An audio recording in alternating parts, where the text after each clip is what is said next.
because power in some ways is kind of sacred. It sort of underpins this, our ability to create to channel our creative impulse into the world, to offer our soul's gift, whatever it is, to be guided by Eros and to shape and create. And from that place, I felt like, resilience isn't enough. Just getting through isn't enough. Like, something deep within me want to just fully go there and talk about, like, what are we doing here, guys? What do we love enough to put ourselves out of this nosedive?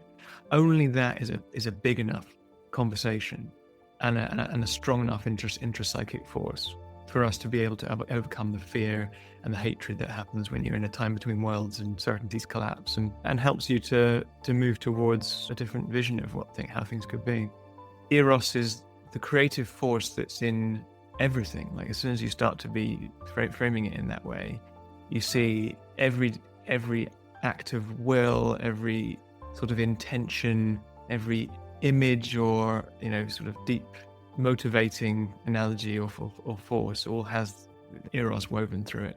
By which I mean this sense of wanting to move towards something, and it isn't slightly sexual language, but it's not. It's sort of like conceptually to move into something, to penetrate something, to be suffused by or penetrated by, just wanting to kind of become closer, to be more intimate with. When I talk about love, I'm also talking about some kind of cosmic, divine force experience that I sense in my deepest moments. It has no object. Eros always has an object, and there's always a two. There's always a me and a you, or me and an it, or a thou. I want to move towards it. It's got beauty, it's got mystery, it's got, some things attracting me to it. But there's also this kind of background. It feels much more like a background field, like a background radiation of just beneficence or a desire for things to be well. Hello, everyone. Welcome to Love and Philosophy. This is Andrea Hiott, and on this podcast, we explore philosophical, scientific, technological, and even poetic spaces beyond the either-or bounds. And today, the paradox we're holding is love and power. So, what happens when you bring the language of love and mindfulness into the halls of Parliament?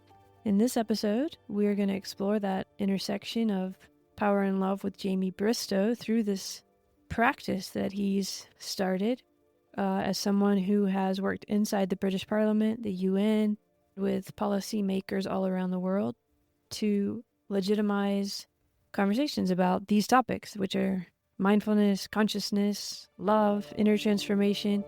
He's bringing these ideas into the most unlikely places, and he's finding ways to discuss these with both sides, with perhaps people in Parliament, for example, but also people in mindfulness studies, to find ways that they could better communicate. So from his earliest days when he was a corporate advertising executive to becoming what he calls a legitimizing agent, we talk about that here, for contemplative practices in politics, he's been part of this moving, quiet revolution, evolution, whatever word fits there, of thinking about what we imagine as the inner dimensions in relation to what we think of as the outer dimensions, and in so doing, maybe holding those a bit like love and power, not as opposites, but maybe as ways we've sketched to understand a process that contains us and is bigger than us and is incredibly important for so many reasons, especially when we think about the ways we organize our society and structure it. And what is politics? I mean, that's one question I was thinking about a lot talking to him. What is it really for? I think my version of it here, at least the first version I give when we're talking, is pretty idealistic, thinking, it's about better societies, communicating better, everyone flourishing.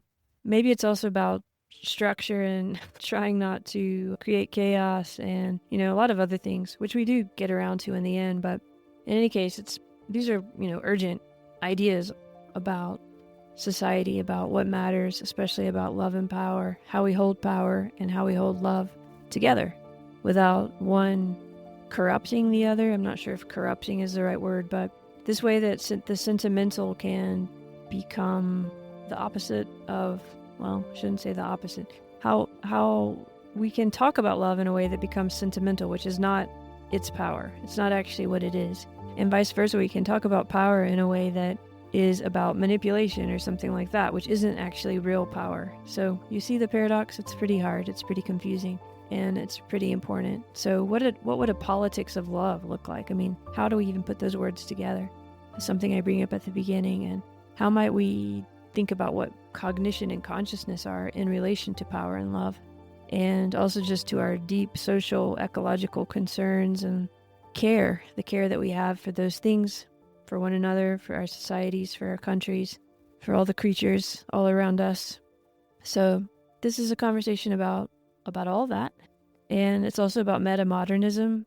We get to that subject. It kind of is about it already before we even get to it, but it's something I'll try to address more in other episodes or maybe in a Substack, but we do talk about that here, and Jamie kind of coins the term ontological meta-modernism, so you'll have to listen to figure out what that is. But we also talk about just courage and having an understanding of what matters and how to hold and stand with that even as opposition is part of us, and how this has been an ongoing challenge for a long time. There's one quote that Jamie brings up, and I'll just leave you with it here, and then you can hear it again later on in the dialogue, but it's from Martin Luther King Jr., and he says, "Power without love is reckless and abusive, and love without power is sentimental and anemic.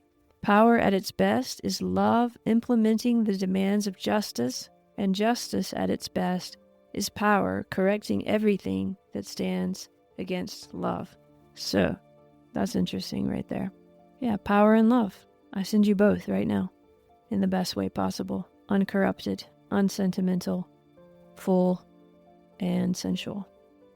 Hope you're doing well, and hope you enjoy this conversation. Thanks for being here. You know, I didn't really say, but this usually, or the work I'm kind of obsessed with, so it becomes a bit of a lens, is this beyond dichotomy.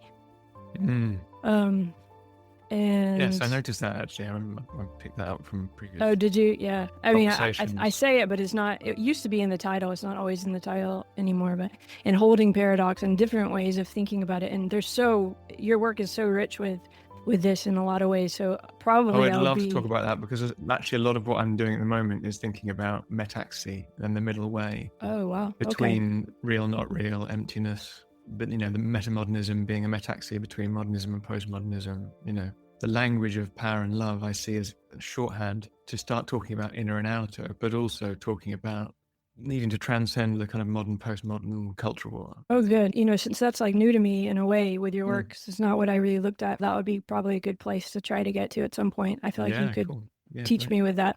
But yeah, we'll just hold that, because there's so much, right? Inner and outer and people and climate and like these things that seem opposites or seem oppositional or polarizing or different, that you're bringing into relationship in a different way. That really, really inspires and fascinates me. So just so you know, that's probably a lot of framing going on even unconsciously in me as we talk. Yeah, great. Good to know. Yeah.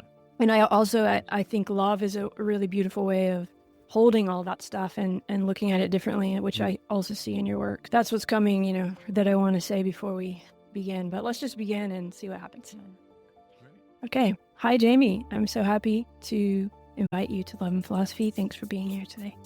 Thanks so much for having me. I'm really excited about this conversation. Have you ever felt two things at once? Excited and terrified, grateful and wanting more? You are not broken. You're human, and this show is for you. Welcome to It's Both, personal growth for real life transitions. I'm your host, Nikki P., a therapist turned storyteller. Here we live in the gray, mixed emotions, hard decisions, big changes, and we turn those tensions into clarity and calm. We'll talk decision making, boundaries, anxiety, identity shifts, faith, career pivots, all the real stuff that you are carrying. Here, mixed emotions aren't a problem to fix. They're data you can use. So let's navigate the gray together, because so many times in life, it isn't either or. It's both.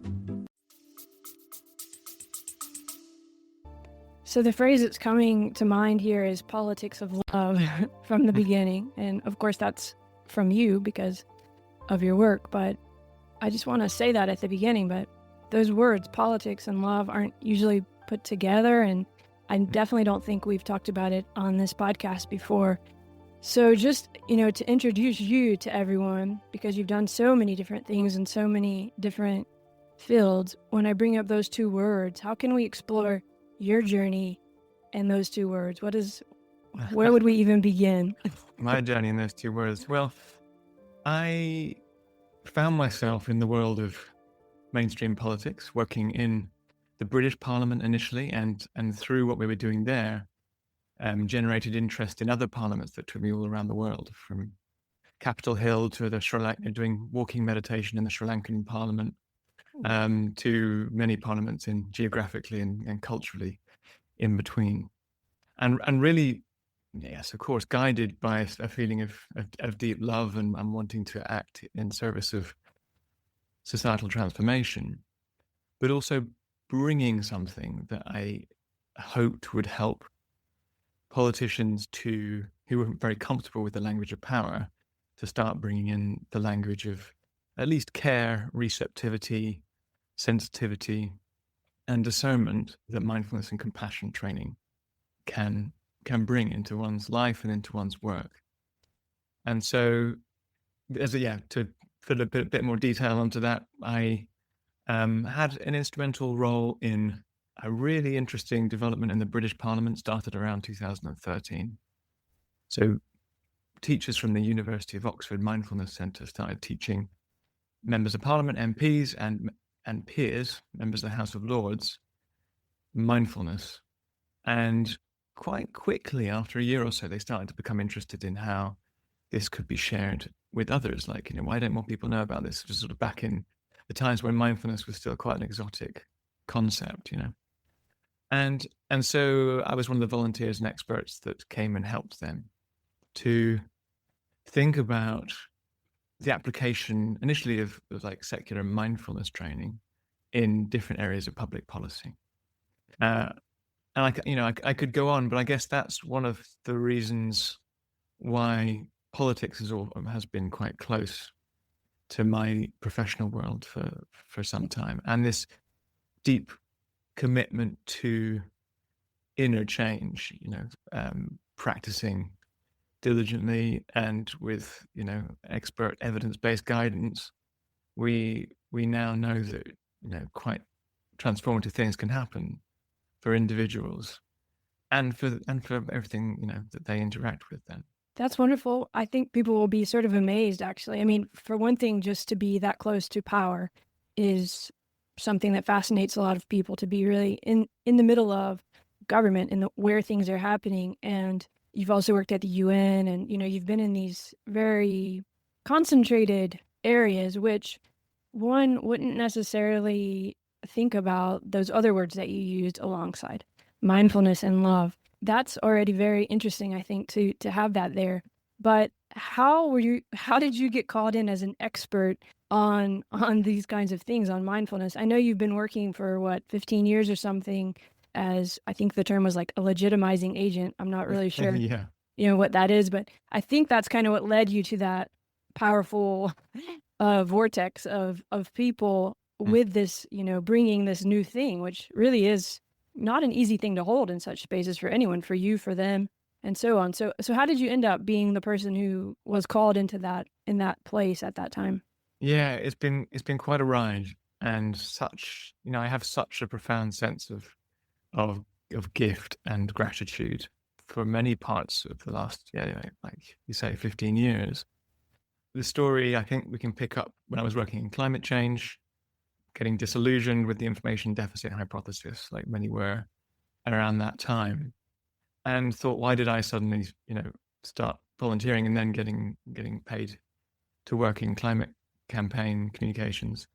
Well, it was my own inner journey that made the same facts land differently, rather than being told any killer stats, And I thought, why aren't we thinking about this? Why aren't we thinking about the inner dimension of sustainability, of the climate crisis, of the bit of the issue which is cultural, which is psychological, and the ways in which we can work with that to shift the needle. And so I went on a bit of a mission to find a role. Initially, I found myself working at Headspace, the meditation app, And my theory of change was simply, help to rebrand meditation and get everyone practicing, because that was what I felt worked for me. I now know that it's a lot more complicated than that. I mean, I think the world would be a better place if everyone did meditate, but it's not for everybody, for good reasons in many cases. And so when I was working at Headspace, I just came across some of the people who are pulling together this policy inquiry on behalf of politicians, helping them to form an all-party parliamentary group on mindfulness. And initially I helped out with the criminal justice bit of the inquiry. And then it turned out I had a real affinity for that policy work, essentially. And so I was invited to be director of the think tank that was formed to support politicians to form this all-party parliamentary group. And yeah, I haven't really looked back. That was sort of 2014, 15. And it has really, really flowered into looking at not just mindfulness and compassion training, but inner development more broadly, all the skills and qualities that we can cultivate in order to be more equal to our times, or more able to show up in our lives. And then beyond even in the inner development framing, also thinking about mindsets and worldviews, paradigms, the kind of deep leverage points for cultural change, and lenses like trauma healing and other dimensions of our inner lives that we know now are really important to the health of societies and the trajectory therein of societies. So along the way, I've helped to create policy reports, briefings, and trying to plug this kind of missing middle, we often describe it as, like the grey literature in between academia, which has quite kind of siloed and instrumental evidence, stuff we can measure easily as individuals. Often is much easier to measure individual benefit. And then these more visionary statements from people like Professor John Kabat-Zinn, who was really instrumental in bringing mindfulness into society, saying that there's going to be a global renaissance, grounded in these practices of awareness and compassion. And I think he might still have a point, but that we needed narratives where we could thread together the evidence base in meticulous ways to put flesh on the bones of those intuitions. And that's kind of the niche, I guess, that I found myself in over the last 10 years, working in, like I say, broader and broader scope, but really thinking about credible, legitimate narratives, or rather, like I say, being a legitimizing force, taking stuff that's quite fringe and marginal, or even considered woo, or initially sort of career suicides. For politicians, they were like, "Oh yes, I'll come along to a mindfulness course, but just don't tell anybody." It was strict confidentiality, which changed significantly over time, and you couldn't shut them up talking about it, like even on the front page of major newspapers. So yeah, that's. Yeah, this is really fascinating to me. Even, I don't know what you might think about this, but where you were, I mean, it's almost hard for us to go, that's like 10 years ago, where it was really hard to talk about a word like mindfulness in these atmospheres, and it's much easier now. But even you thinking about when you were doing climate, or when you were focused on these other issues, the way you sort of set it up there was like that was a outer or outside or physical, or whatever way we want to think of it, kind of activity, and that you started to realize it's not only that outer world, it's actually the transformation is somehow in the way that you're aware of your own self, or how can we kind of get into the messiness of that a little bit, because I think that's related to the change that happened even in, the way that now we can talk about mindfulness, because in that legitimizing, there's something about the way we've separated something like climate and something like our human lives, or something like mindfulness and something like politics, that feels like it's changing, but we don't really articulate it yet. So can you help me understand how you started to see that relationship differently? Yeah. I mean, many of your listeners, I assume, would be familiar with integral theory, the work of Ken Wilber. And it's amazing to me that it's been 30 years since he proposed this kind of like very simple 4 quadrants. You have like x-axis, y-axis, inner, outer on one axis, individual, collective on another axis. And you get these 4 quadrants of like roughly psychological, cultural behavior and sort of collective systems, for the and we're starting to see that human systems involve all of these things, all of these dimensions, interwoven and co-arising and conditioning each other all the time. And back then, I had that intuition without being aware of the work of Kim Wilber or any of this great, body of work more broadly that's been done on this subject. And I guess my preoccupation there was the psychological change that I had made and therefore changed the direction of my life and thought other people could make that psychological move. And now I realize, that is so interwoven with culture and you can't put the emphasis on individuals, etc. But I mean, these things are so interwoven, actually, it breaks down how much sense it makes to actually talk about separate quadrants or like inner being different from outer. We confuse that, don't we? That we're trying to understand it. We separate it so that we can understand it because it's just everything. It's so much, but it's not actually broken down into those parts. Well, that's the case for all concepts and language and tokenizing the world, which is the nature of it is kind of beyond all that. But particularly when there's something totally missing from our thinking and from our discourse, it's very helpful to have quadrants, to have names for things that have been neglected. And in the introductory segments of the system within, addressing the inner dimensions of sustainability and systems transformation, that it's a paper we put together for the Club of Rome last year. We have a whole section on Enlightenment thought, scientific revolution, Descartes. It's just a page or two, but it's, we didn't feel we could go on to try and address this missing inner without pointing out how unique this period of history perhaps has been, that it has been increasingly exiled from public discourse, from science, to the extent that behavioralists in the psychology that I was taught in university are almost like denying consciousness, that we were denying the evidence of our own experience. So yeah, I've gone on a philosophical journey, I guess, and discovered that there's many others who've been thinking deeply about these things and going on similar journeys. And I've seen my job legitimizing this whole space get easier and easier. Like we've got traction, changes being made, language can be used that couldn't be used before. And so yes, now we're having these conversations in the White House, or at least we were before November last year, and across UN and other places where it's okay to talk about consciousness, even if we're not really sure what that means. For instance, the UNDP Conscious Food Systems Alliance, which is a really interesting development I've been sort of supporting over the last few years, which was founded on the guy who's in charge of food and agriculture in the UN was just like, we're not shifting systems. I've been trying to do this for 30 years. We're not seeing the change anywhere near deeply enough as we want to.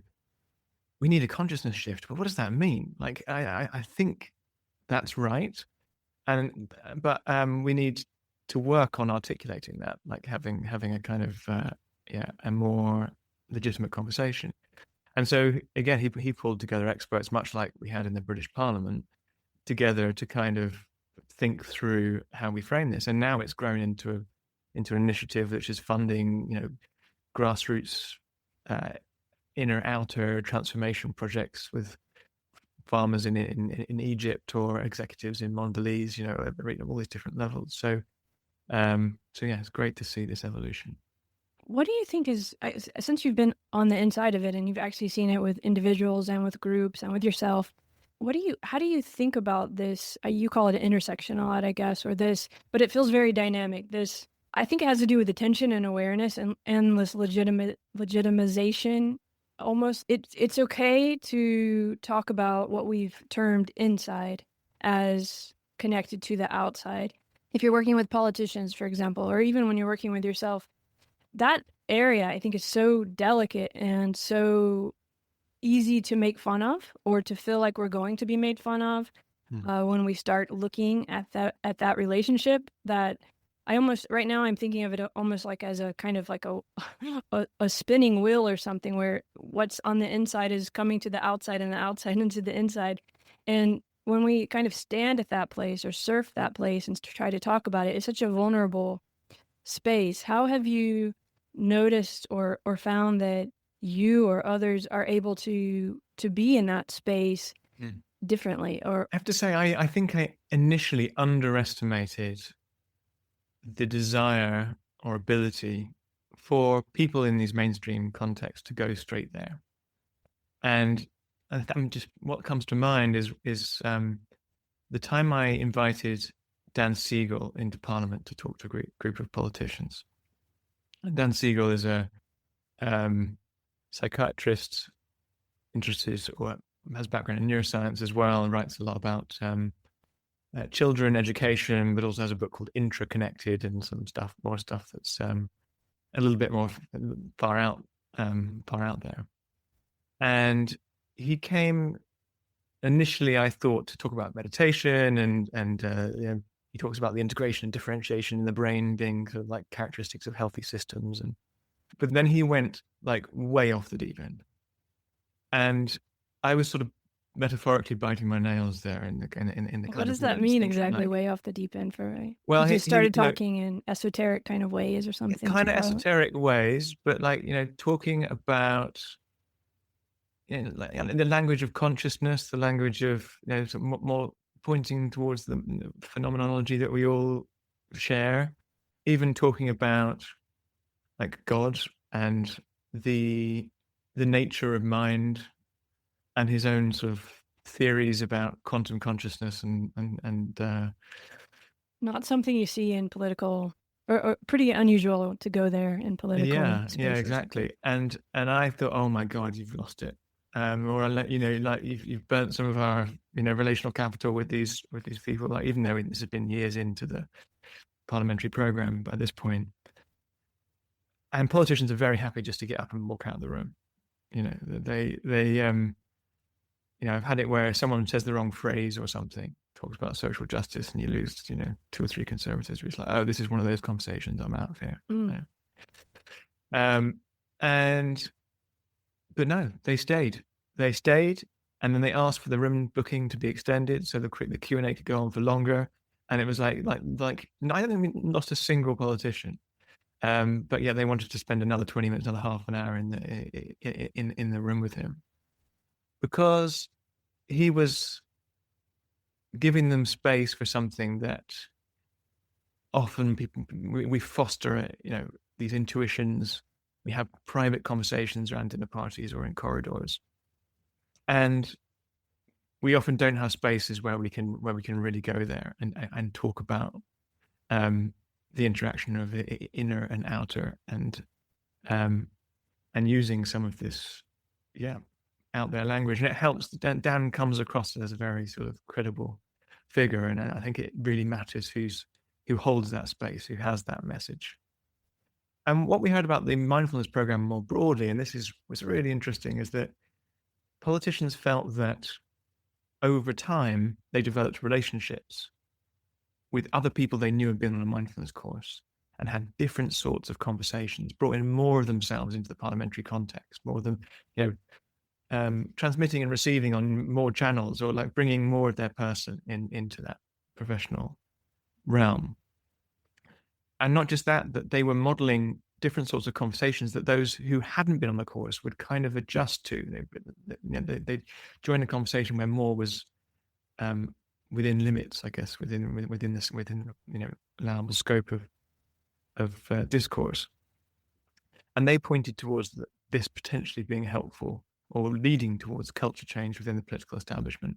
And we put the findings from semi-structured interviews and some of the anecdotes that we'd heard into a document called Mindfulness in Westminster: Reflections from UK Politicians. And so that's there's latent desire there, I guess, in a way that I hadn't appreciated.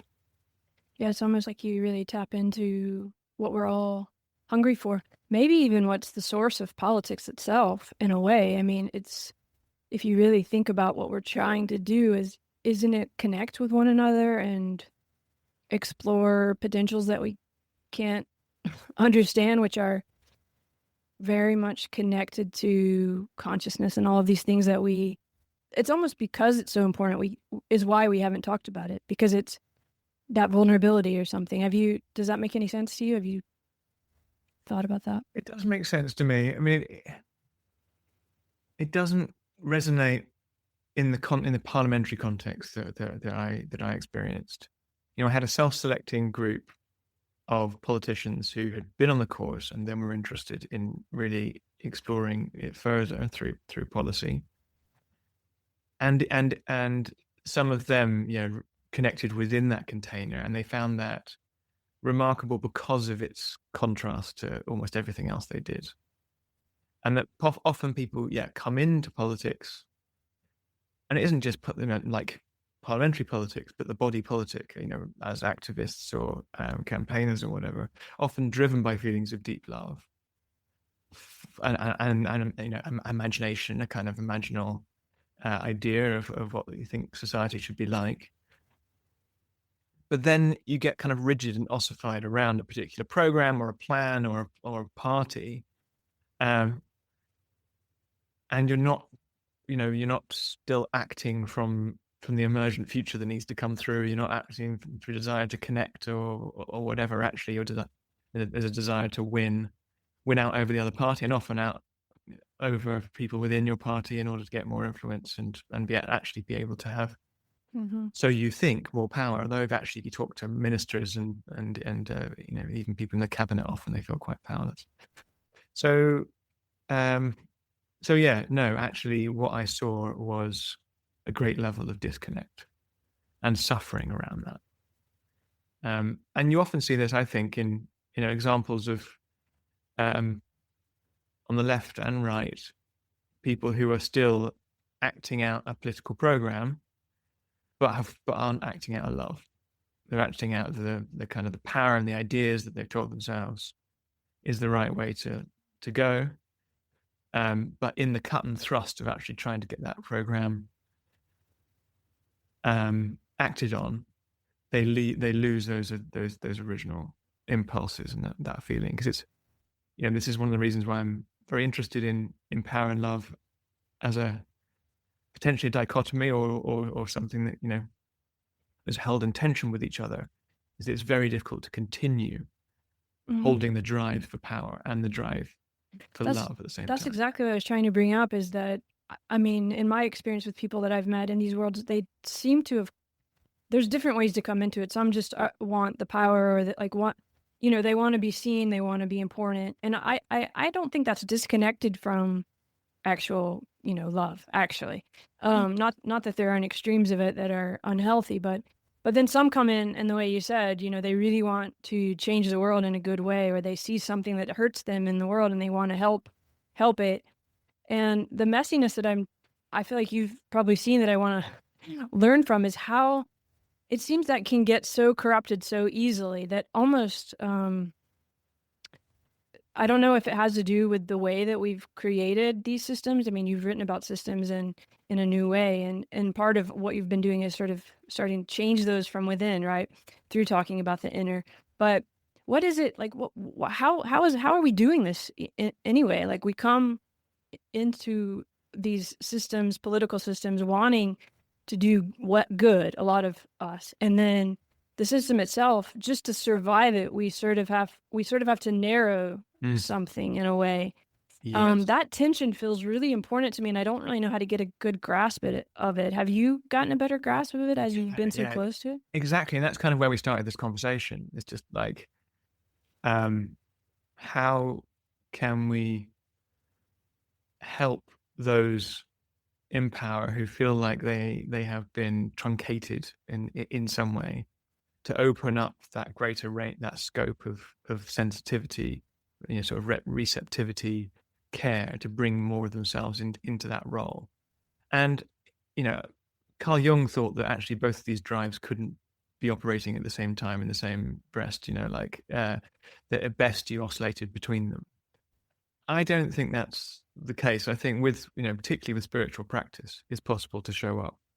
Or even if it was the case at some point. I mean, we're trying to move towards holding those together. Yeah, exactly. But it's rare and it's rare, but isn't it so powerful? I mean, when you see it, yeah, such power in that for all of us that we 100%. haven't even begun to explore, in my opinion. Exactly.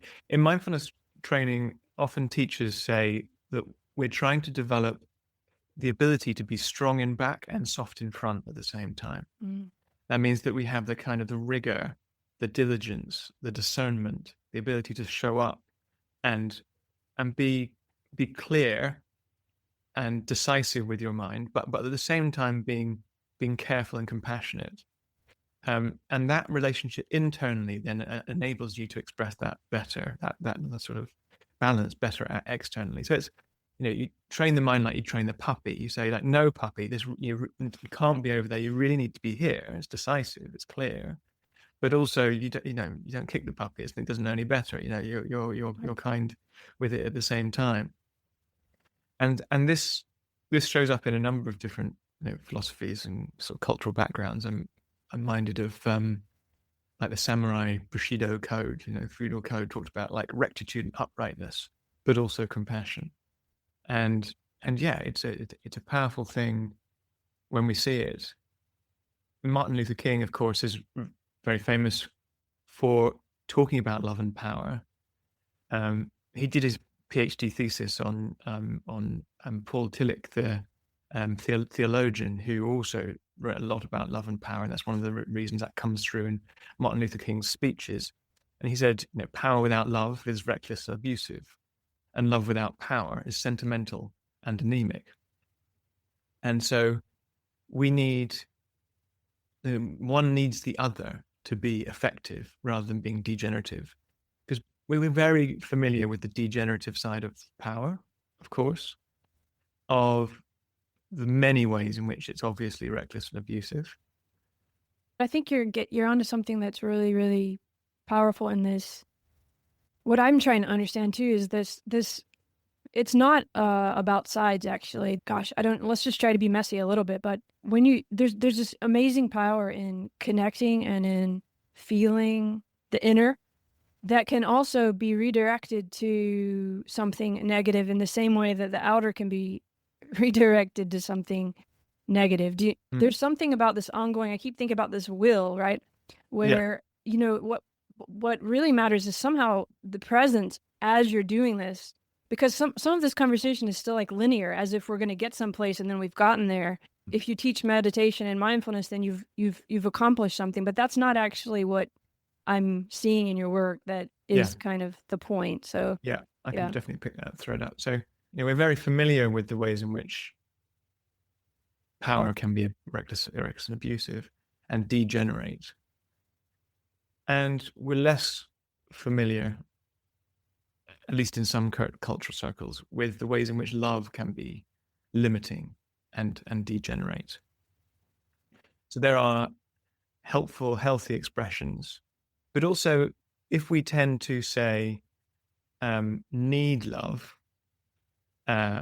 because it's a defense mechanism to be a people pleaser. I know that one, particularly in my 20s, can really restrict your choice making, your sense of individuation.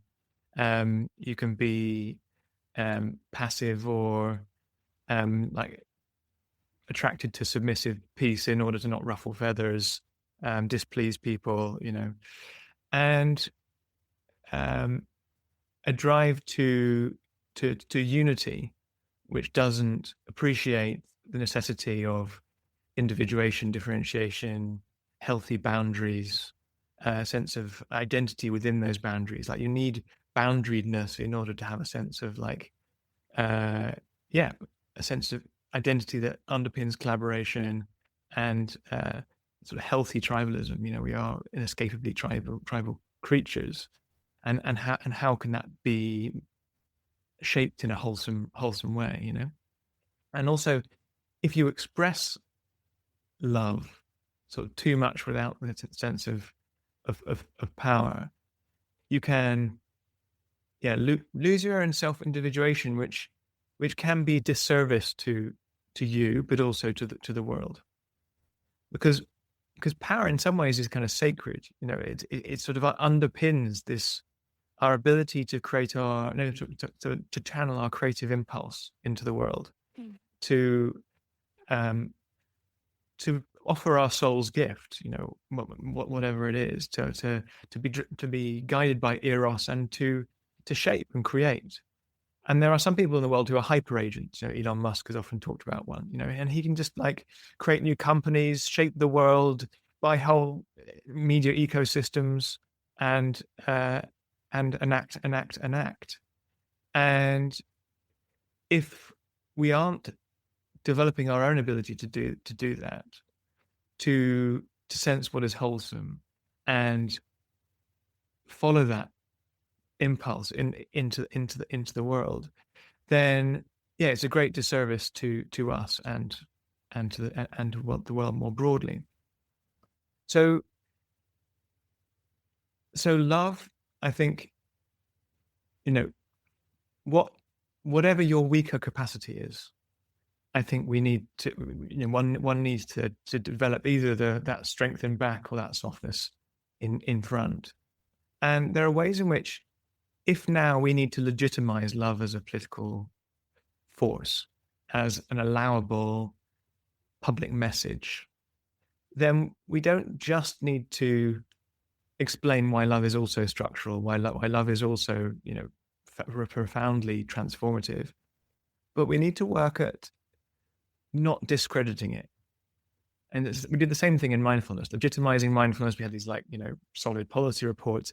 And also we kind of worked with the mindfulness sector to help them nuance how they were talking about it, so they weren't continuing to be, in some cases, their own worst enemy, and putting people off it, or giving a too shallow a rendering of it.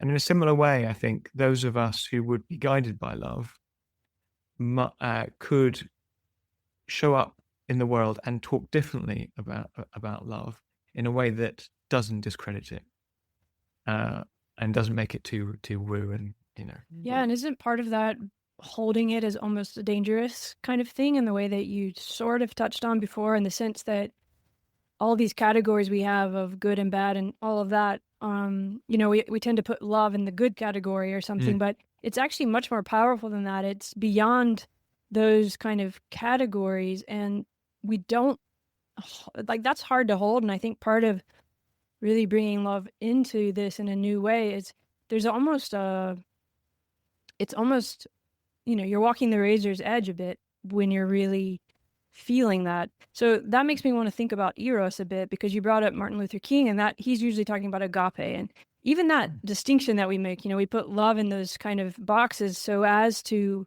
necessarily, I think up till now, so as to get a grasp on this, powerful force that is holding us, or that we are. But maybe we're starting to also realize that Eros isn't quite, how we put it in that box. It's not just sexual, for example. And that there's, I'm almost thinking of a tantric kind of feeling here of something that's not sexual, but that we're trying to begin to feel into together.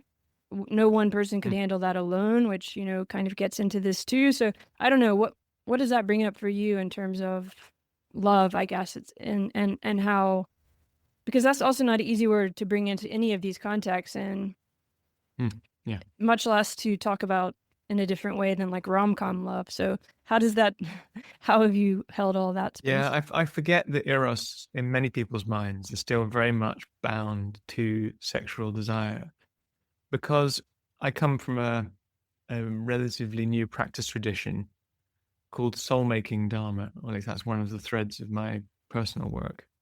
And that talks a lot about Eros in very sort of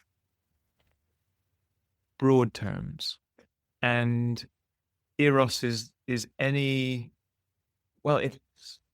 creative force that's in everything. As soon as you start to be framing it in that way, you see every every act of will, every sort of intention, every image or, sort of deep motivating analogy or force all has Eros woven through it.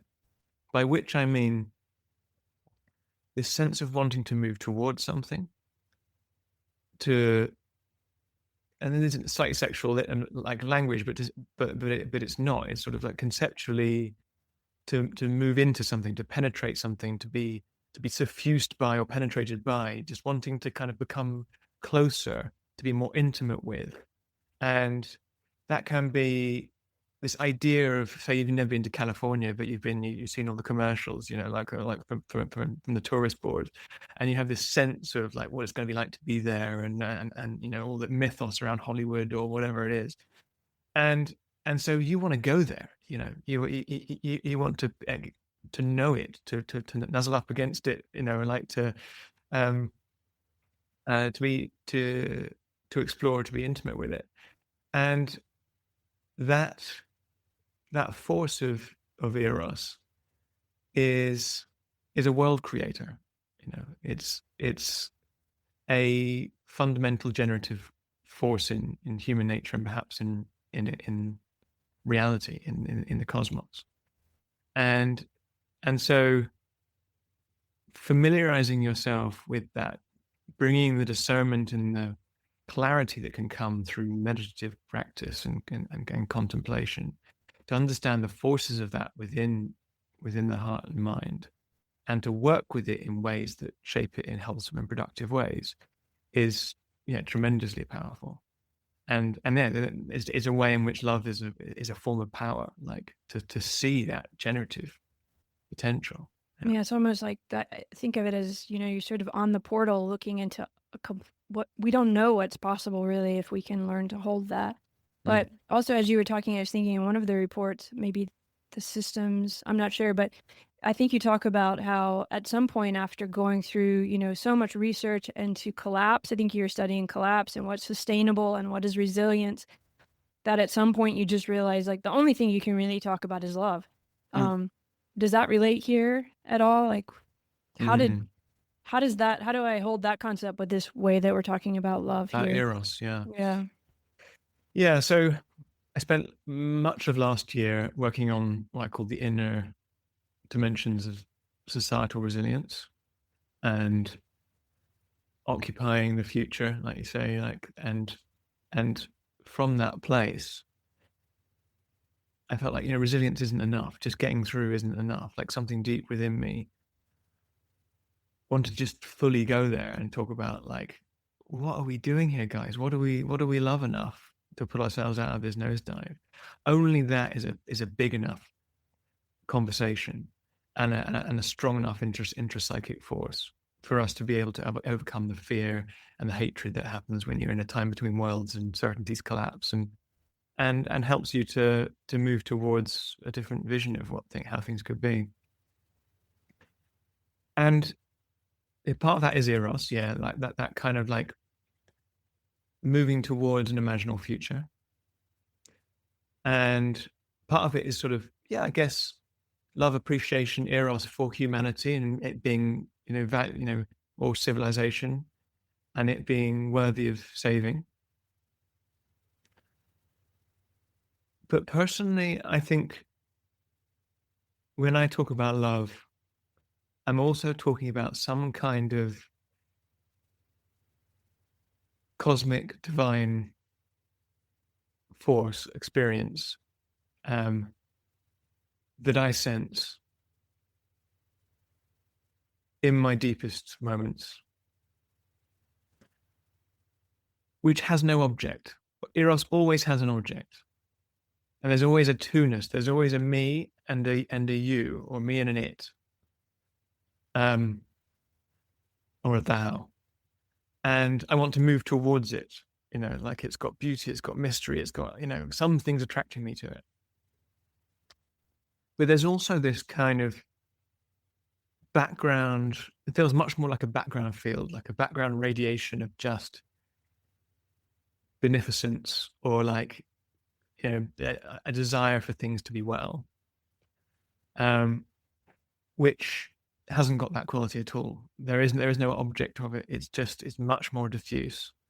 And in my more mystic moments, I have this sense of of a divine other, God, ground of being, fusing with my own love, my love and well-wishing for others, all becoming sort of indistinct, and there's that sort of two-ness breaks down. And that sort of love, I think that the mystics of many different traditions, Sufism, Christianity, and others, talk about that sort of love a lot. And some, and where I am at the moment is it is in some sense an ultimate reality. It's that we can't speak of, that we try to speak of in a way. But as you were talking, I just had a talk with Parker Palmer, and we were talking about, when things are really hard, when you're depressed or something. And we talked a bit about love maybe being what's holding us even when we don't feel it. And that just sort of came as you were saying that. But also what came was the idea of faith, because in your writing, you also talk about how we don't necessarily have evidence for love, which I think relates to this more logical kind of side of us that wants to have evidence and studies and so on. And I know that's a big part of your work. You're doing a lot of studies and data and stuff. And that's also part of the difficulty of bringing love into these environments because of this word evidence. But as you were talking, I was also thinking of that. Is it Hebrews where faith is the evidence of things unseen? Or I'm probably not saying it exactly right, but that feels really potent here too. Of of course we need data and we're trying to understand, but we're also something's holding us, which of course it's holding us, so we can't fully have evidence of it except that we are part of it. Or I don't know. This is a bit messy, but what does that bring up for you? I mean, what it brings up is actually something very recent and timely, because I had, it might be disclosing too much here, but I'm a big fan of a particular form of a sort of hybrid body-mind therapy called Rosen method therapy. And it works with some real sort of primary shapes in one's psyche in a way that I won't go into particularly because I don't totally understand it. But it is it is well worth checking out. Let's put it like that. And I experienced yesterday this part of myself that desperately needed to develop trust, like trust and faith that it will be held, that all manner of things will be well, that letting go and letting myself become a more and more emergent force, and that my own, that sense that I'm being moved through by a world that wants to move towards the wholesome, is the kind of edge of my practice, and that this session yesterday was really helping me do that. And this could be understood actually as a kind of a bit of a macro pattern over time, that the more I have let go, the more I'm able to create positive change in the world, the more powerful I seem to become in what I'm hoping to do and help with. But the degree to which I let go and allow that to happen is dependent on the amount of trust or faith that I have developed. That is kind of evidenced by life, by having done that, exactly to your point. And so that's powerful. And so I think it's iterative. I think you have to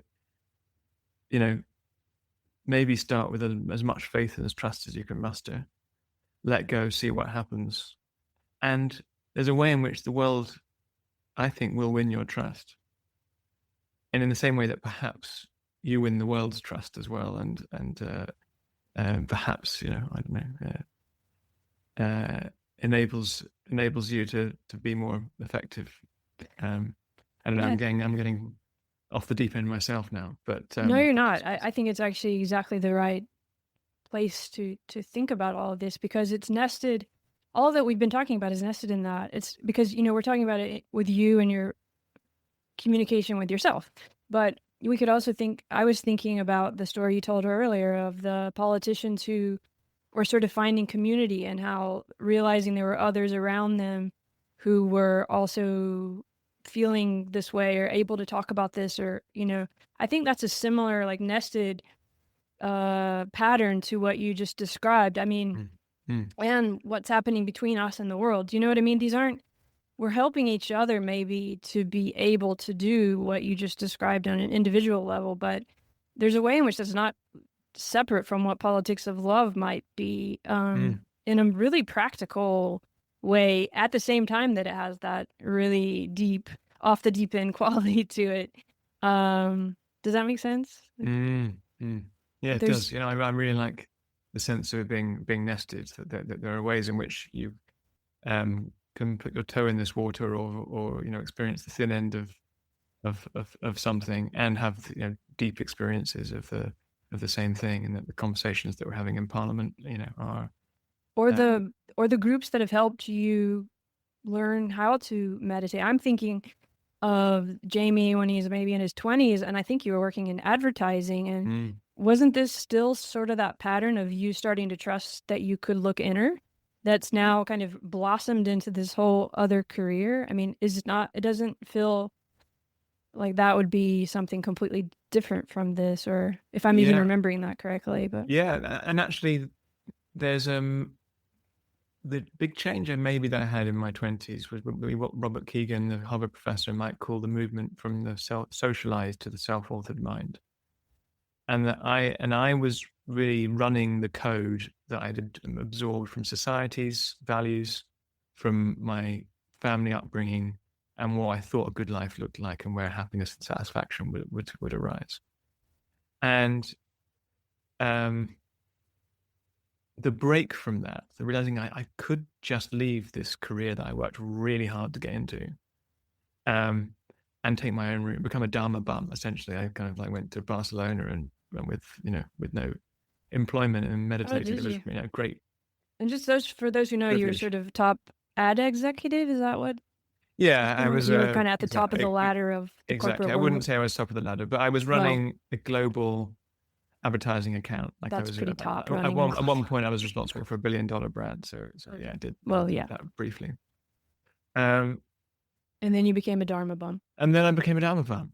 Yeah, and I remember that being a big psychic move, and Robert Keegan's work points to like sort of 5 orders of consciousness. You say like first 3 very, very common, like basically level 3 is the socialized mind. That's the minimum level for a kind of healthy, sort of somewhat realized adult that you might, But then after that point, it's just like the authority for what a good life looks like becomes internal, rather than getting this code from external sources. And yeah, God, there's a lot of faith you had to have to break from that, like no income, break from that whole story. It's a big move. It's not I mean, I'm still very much scientific materialist, certainly didn't have any comfort with talking about the divine or the sacred, or this sense of like letting go and trusting the universe, like that would be way, way beyond. But there was a sense of having to trust myself, although I did read a book called Synchronicity in that time, which is a well-known sort of a book, again, a kind of a corporate executive who self-authors and then discovers that by trusting, weird stuff happens, like synchronicity is maybe a thing, and that was actually... That's kind of what I mean, that we're helping each other with these messages. And what you're doing now, and even this podcast, someone might hear it in the same way you heard that in your 20s, right? It opens up a possibility. Right, yeah.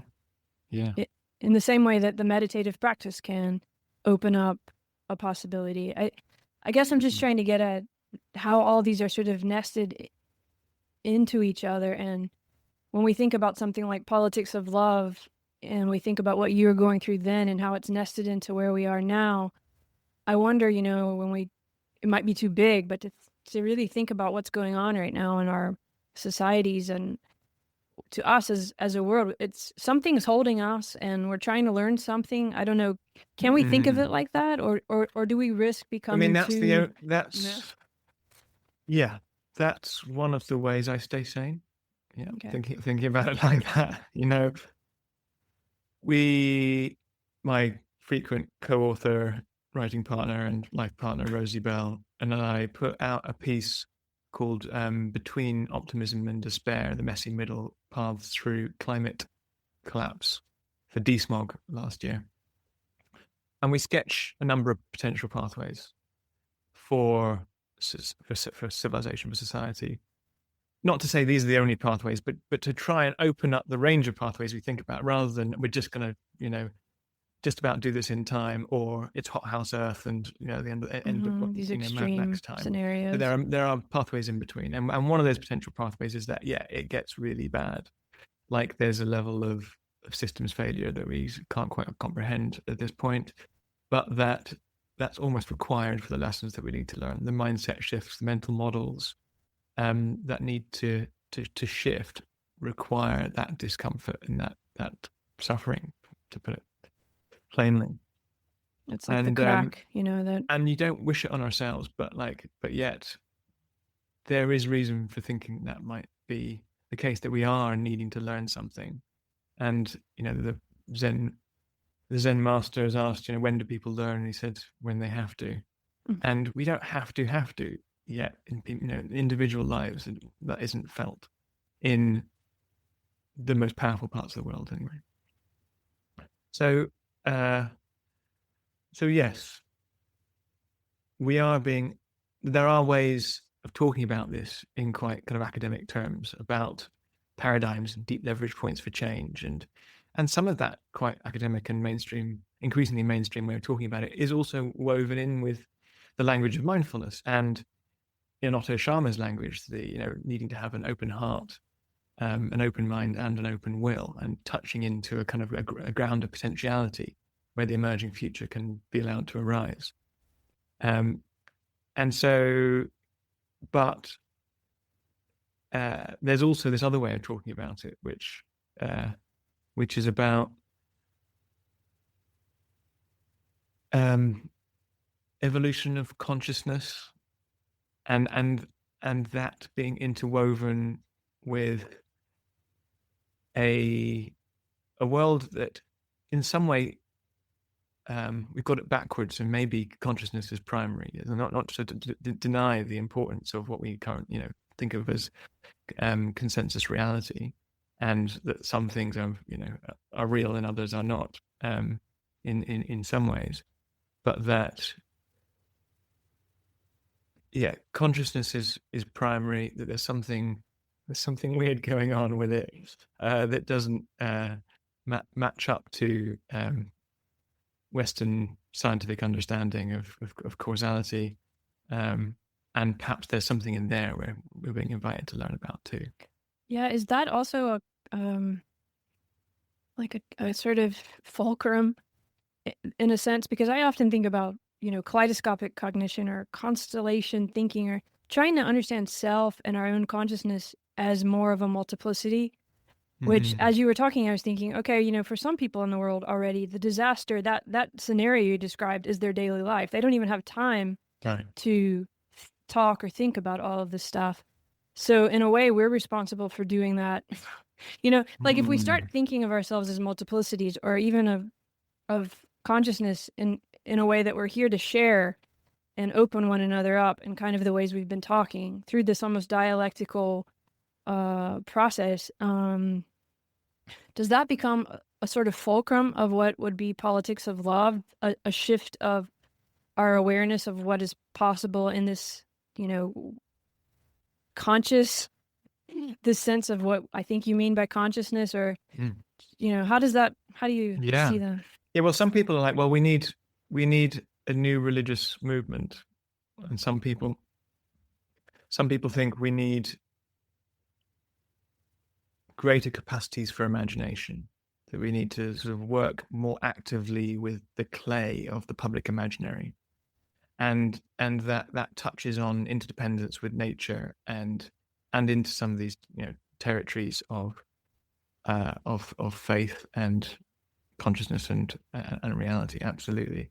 And I'm thinking particularly of the work of my colleague Phoebe Tickell and Moral Imaginations on the one hand. You also wrote a paper together, didn't you, or something? Yes, she was a co-author, exactly, on the system within. And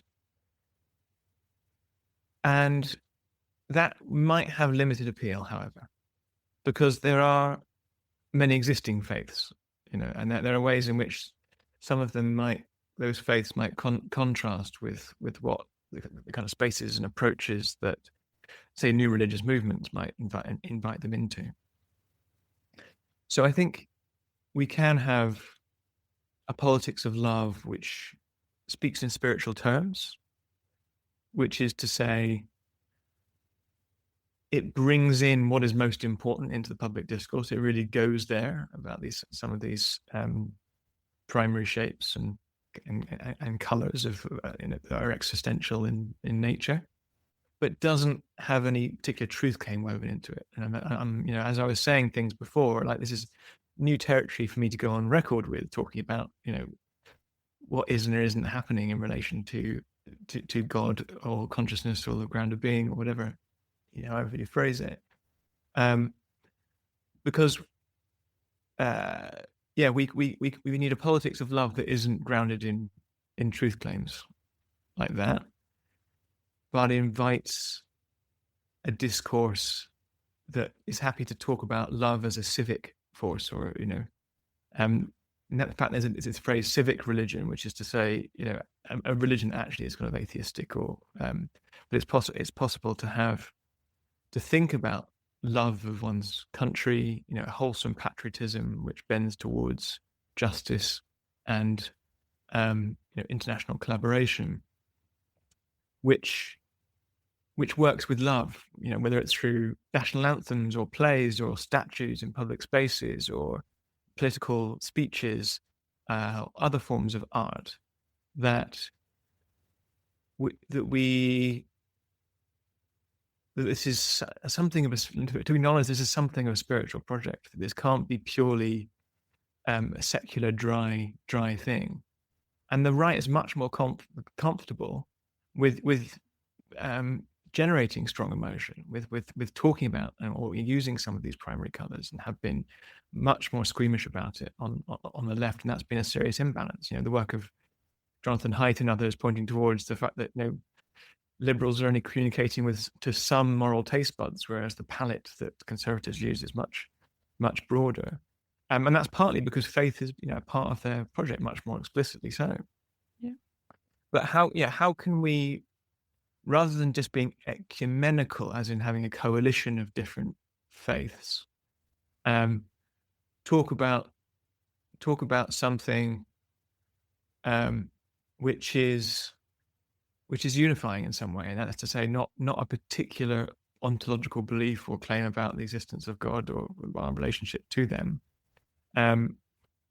but to say that love and these deep questions of what is important and how we should relate to each other, what is a skillful and wholesome way to live, should be part of our political discourse. It has been sort of banished from the public realm, and whereas I think it was Gandhi who said, we want our systems to be so good that we don't have to be. And that's something like the project we've been involved in. We haven't had a conversation, deep conversation about values, about who we really want to be as a people. Instead, it's been a focus on systems which we've been shown now are just ideas, and people can just contravene them when they choose. We're just seeing that fiction that our systems will be enough evaporate. I wonder about the advertising side of this. I mean, it keeps coming to me a bit that we're all at different places, in all of these ways of talking about what we're talking about, whether it's the politics or the love, and feeling it on different levels and be able to express it at different levels. And I remember someone way back telling me about environmental issues or climate change that was going to have to become like trendy or cool or something before it made a difference, which it actually kind of has in a way. But I wonder about that side of it, which I think relates back to where we were in the beginning of how this can be easily manipulated too. There's a place there that I'm always trying to understand that I think relates very much to the way we try to find a sort of place where this is going to catch on and people are going to get it across many different spectrums, and how when that happens, that becomes that power, that portal opens, and there's so much power that the people who know how to shift it can use it in negative ways that aren't wholesome, to use your language. And that feels like something we need to talk about too, but or notice that we haven't really. So I wonder, you've seen that from a lot of different places, and I wonder what that brings up, or what you might have to say about that. Do you mean how love in particular could be misused, or like sort of these energies? So if we're talking, a politics of love, right? That already feels like a paradox, which for me is a powerful thing. If we can hold that, we can open up a lot. We can see right now how things that were considered self-help or mindfulness 20 years ago have actually become ways that people with traditional power right now, they use those ideas and methods towards just kind of keeping the more general mood, believing that success and power is what they tell them success and power is, if that makes sense. That kind of create your own world. What I say is true as long as I say it enough mentality. And I wonder in 20 years if a politics of love couldn't, with very good intentions, end up in something like that, just because of this this way that we are all, trying to get this from different levels at the same time. Yeah, absolutely. And I think any new movement, any new idea needs to be alert to ways in which it could be co-opted or go awry or be misinformed. And I'm a big fan of the work of the two philosophers who write under the pseudonym Hansi Freinacht. And they have a book, The Nordic Ideology. And in that, they propose 6 domains of a new politics. And one of them is essentially the politics of the evolving developmental conversation about how the rest of the other 5 could go wrong and be co-opted and be damaging in the long term. I think that's a really interesting way of looking at it. They have one of the 6 is like basically bringing the inner into discourse, really focusing on the psychosocial as an area that has been so little intervened upon that it's discounting a whole area of action that could be really effective very quickly. So there are many ways in which it can be warped, for sure. I wonder, this wasn't quite what you're asking, but I wonder whether it's helpful to think about power in the context of modernity. So like I see the modernist project really emphasizing agency and power and our ability to create change out in the world as being what is strongly valorized. And then with the critique of modernity coming, postmodernism through the 20th century, power becomes sort of projected out there and denied within postmodern spaces. Then activists, communities, and people in the kind of postmodern left, where love is more valorized, sort of relationship, connection, prioritizing justice, healing, and reconnecting where things have been disconnected, partly through indigenous worldviews and really helpful, wholesome wisdom traditions like that. But that perhaps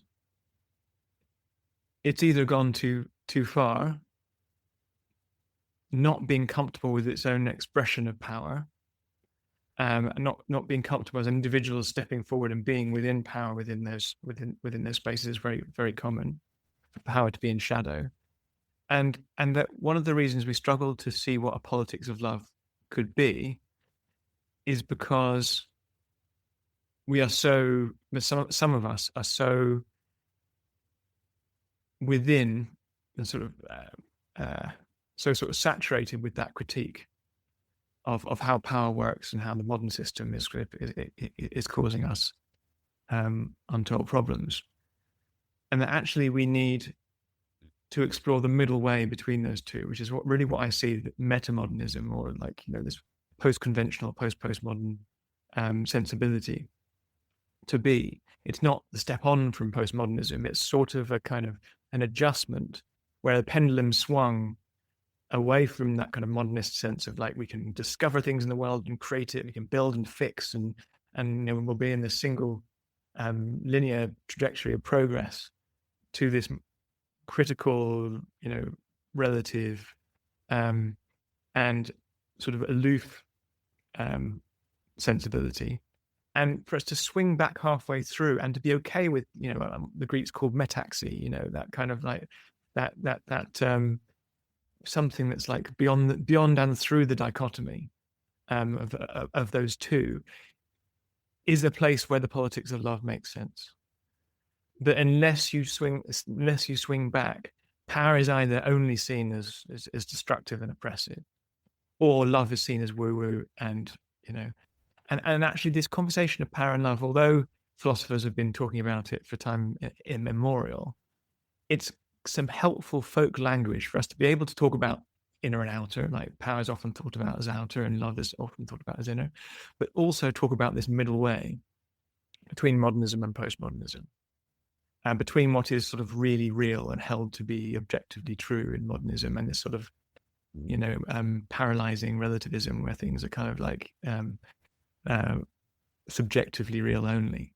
And actually this also chimes with Buddhism and the sense of middle way between existence and non-existence being the nature of things, emptiness, and that there's a sensibility here which I'm, as a sort of a kind of card-carrying metamodernist, maybe it's no wonder that I'm sort of feeling into this in between. That's exactly where I was trying to go, because we've brought it up a few times, but not clinging to one side fully, even though that can be the way that we start to feel the power of it. I think there's something about joining groups and feeling the power of it that can then lead us into getting kind of rigidly on one side. And I really like what you just said, and I agree with it. But I've started to think like middle way. Yes, I get it. But we were talking about what's holding both, right? And part of me lately in this whole holding paradox beyond dichotomy isn't. I wonder what you think about this. I've started to realize it's not about choosing one or the other or solving it somehow or convincing one part of the other part, which I feel like even if we don't say it, that's often what we're trying to do. From one side, we're trying to convince the other side. And that feels to me like that energy has become, it's not that we want to be a middle in between those energies. Instead, we want to let those energies be and explore what's holding them. I don't know if that makes sense, even in terms of climate and people, or inner and outer, or, Yeah, and this is where I get really excited about how my experience of meditation practice, of insight, there are different ways of coming at this, sort of exploring it from the angle of interdependence. And intra, you brought that up a few times, but right, and or the kind of insubstantiality of things, as Buddhists might frame it as primarily often. That there is there's a way in which, yes, we can oscillate, from one pole to the other, and that's one helpful way maybe of understanding metaxy or middle way. And there's another way which is really drawing on the analogy from quantum physics of superposition, of things being possible within a probability field, almost like a stack. And this is why I think Carl Jung was ultimately wrong about, not being able to have power and love in the same in the same moment, because, and it might be a characteristic of a post-conventional mind, that you can hold paradox better because you're not collapsing things to real. You can hold them as even weighted potentials. So like maybe I'm a 60% panpsychist, or whatever the philosophical term would be for the what I was talking about earlier in terms of this intuition around the nature of consciousness and reality. But I'm still at least 10% scientific materialist. And actually, I really like Christian mysticism. I like the language and the image, and I, have only in the last few years really increasingly found a place in a more theistic way of rendering things. And it's not like I swing between these. It's like they're in a stack, they're in a superposition with each other, and they're all sort of influencing how I show up in the world and my intentions and sense making and discernment. And certain conversations I have will sort of like upregulate or make one or the other more likely to be impactful and shape what I say and do, but they're all kind of there and operating, and it's that tolerance with ambiguity, is that tolerance with there not being one answer, and being okay with the mystery around around all of this. And it's not to say like it's true because quantum physics showed it or whatever, where it sounds kind of similar, but it is helpful that we inevitably scaffold our understanding of ourselves and the world based on what we know from physical sciences. Newtonian physics has been shaping and limiting our thinking for centuries, and now actually quantum physics is offering us some new analogies for how things could shape, could be.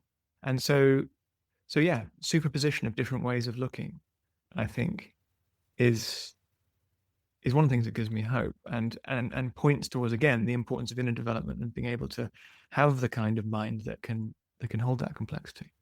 Yeah, thank you. I think that's very powerful, and I agree. Knowing that things can be a particle and a wave, and probably many other possibilities, just having that as a understanding, and that's now become something most people understand, is so helpful as a step towards being able to hold that maybe in one particular situation, whatever you've learned from the literature that calls itself panpsychism will be more helpful for you to understand that situation. And in another one, maybe it's going to be even Carl Jung. Maybe in another one, it's going to be what you read in the Bible, Totally. Like, to be able to it's not even a percentage, even like I'm this percent of that, because that already says there's like one whole, but actually Right. all those situations are different layers in the stack, right? With different regularities, and naturally, maybe wherever you are, you're going to need different, the particle or the wave. So I really love that. I think that's a new way of thinking, that we're from many different areas all trying to get a way to explore together. So, and I feel like that's what you're doing with the politics of love. I don't know if you would agree with that, but it does feel like that space is opening. Yeah, I think it definitely is close to all of this. It's an important part of all of this. I'd like to coin a term, if I may. Please. That it's been said that there are different forms of metamodernism. This new, initially artistic, then philosophical, now sort of political movement. At least 3 or 4. The part of it that Hansi Fernakt is associated with is a kind of developmental metamodernism, which is like we need to be deliberately developmental in all these different aspects of human systems, and particularly within the psychosocial domain, so that we can better deal with the complexity of the world that we're facing. And I would like to point towards ontological metamodernism in the way that we've just started talking about here, which is this sort of real, not real. The fact that people, the kind of artistic sensibility of metamodernism is sort of playful and serious at the same time, ironic and sincere, because I think it understands something about the shadow play going on here, and the kind of like we need to take this deadly seriously, and there's an as-ifness in any particular view, or provisionalness, or the fact that it's just one part of the stack, and that I think notions of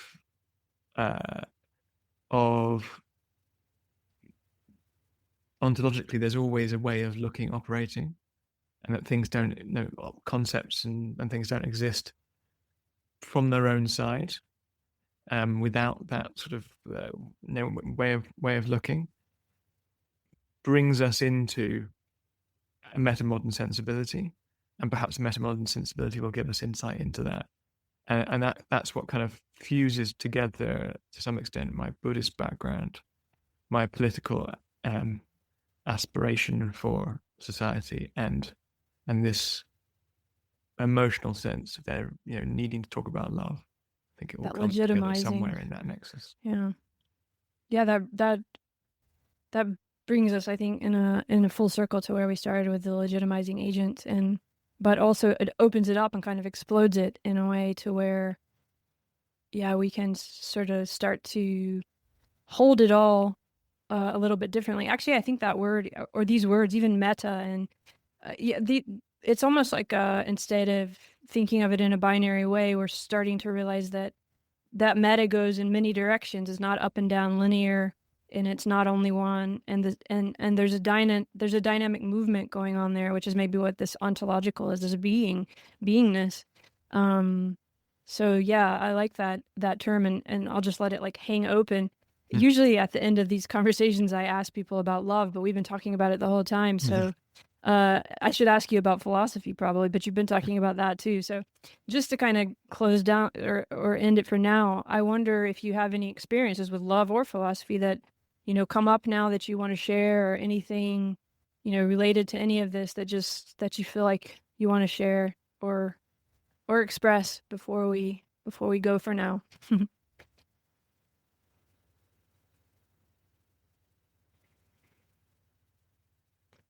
Yeah, I want to say thank you to my dad, who is a philosopher, not professionally, but he got introduced thought experiments at age 13. How do you know you're not a brain in a jar?